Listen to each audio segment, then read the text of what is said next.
నమస్కారం అండి. ఈరోజు మనము శివుని పూజలో అత్యంత ప్రధానమైన బిల్వదళం గురించి చెప్పుకుందాం.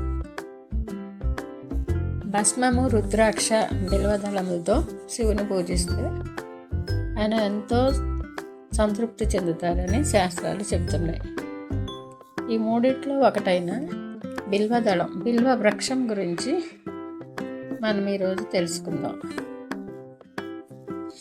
బిల్వ వృక్షానికి ఉన్న ఈ 3 ఆకులు కూడా శివుని 3వ నేత్రానికి సంబంధంగా చెప్తారు.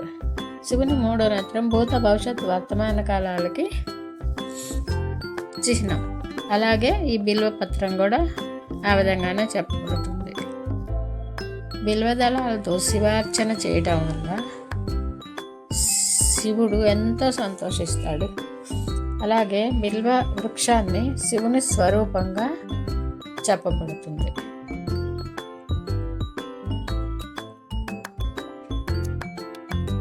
శివుడు ఈ బిల్వ వృక్షం కింద గంధ పుష్పాలతో బిల్వ వృక్షాన్ని పూజించినట్లయినా శివుడు ఎంతో సంతోషిస్తాడని, శివజ్ఞానాన్ని ప్రసాదిస్తాడని తెలుస్తుంది. ఈ విధంగా బిల్వవృక్షం మొదల గంధ పుష్పాదులతో పూజించిన శివజ్ఞానం సిద్ధిస్తుంది.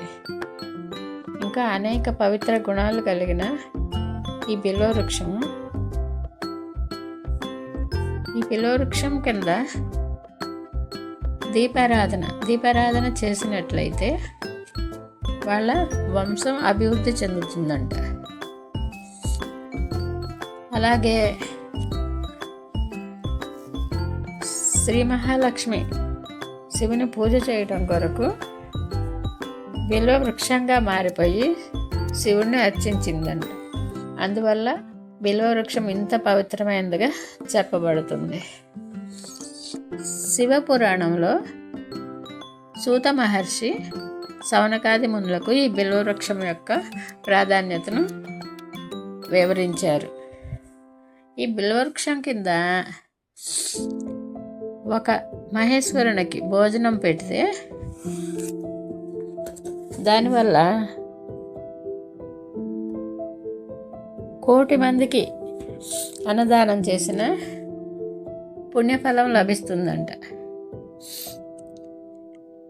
ఒక్క మహేశ్వరునికి బిల్వవృక్షం కింద భోజనం పెట్టడాన 1,000,000 మందికి భోజనం పెట్టిన, అన్నదానం చేసినటువంటి పుణ్యఫలం లభిస్తుందని సూత మహర్షి తన శిష్యులకు సెలవిచ్చారు. అలాగే ఒక శివభక్తుడికి ఈ బిల్వవృక్షం కింద శివునికి ఎంతో ఇష్టమైన క్షీరాన్నము, నెయ్యి సమర్పిస్తే అతను ఇంకా ఏ జన్మలో కూడా దరిద్రుడు కాడంటే, ఈ జన్మలోనే కాదు, అతని జన్మలకు ఏ జన్మలో కూడా దరిద్రం అనేది అతని దరిదాపులో కూడా రావని వివరించాడు. అంతటి మహిమ కలిగిన ఈ బిల్వవృక్షము శివుని ఆరాధనలో అత్యంత ముఖ్యమైనది. ఏమీ లేకుండా, మన దగ్గర ఏ ధనము ఏమీ లేకపోయినా అంత చిన్న బిల్వ పత్రంతో శివార్చన చేసినట్లయినా పరమశివుడు ఎంతో సంతోషిస్తాడని, మనము కోరుకున్న కోరికలన్నీ కూడా తీరుస్తాడని శాస్త్రాలు చెప్తున్నాయి. ఇంకా అండి, బిల్వవృక్షానికి అనేక ఔషధ విలువలు కూడా ఉన్నాయండి. ఈ ఔషధ విలువలు ఏంటంటే, పూర్వకాలంలో మునులు ఈ బిల్వ వృక్షం యొక్క ఆకులను కషాయంగా కాచుకొని తాగేవారంట. ఈ కషాయంగా కాచుకొని తాగటం వల్ల వారికి అధికమైన శక్తి లభించి శరీరం అంతా అధిక శక్తి లభించేదంట. అట్లాగే వీళ్ళు పెరుగన్నంలో కూడా ఈ పత్రాలను తోడబెట్టుకొని తినడం వల్ల మరుసటి రోజు ఆహారాన్ని వీళ్ళు స్వీకరించడం వల్ల వాళ్ళకి ఎంతో శక్తి కూడా లభించేదండి. అందువల్ల మనము కూడా శివునికి ఎంతో ప్రీతిపాత్రమైన ఈ బిల్వ దళాలను తెచ్చి శివార్చన చేసినట్లయినా మన కోరికలన్నీ కూడా సిద్ధింప చేయడానికి ఆ పరమశివుడు తీరుస్తాడని శాస్త్రాలు చెప్తున్నాయండి. అలాగే మన జీవితాల్లో కూడా చాలా కార్యాలు జరిగినాయి.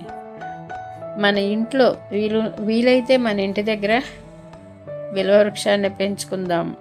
ఓం నమః శివాయ. ఓం నమః శివాయ.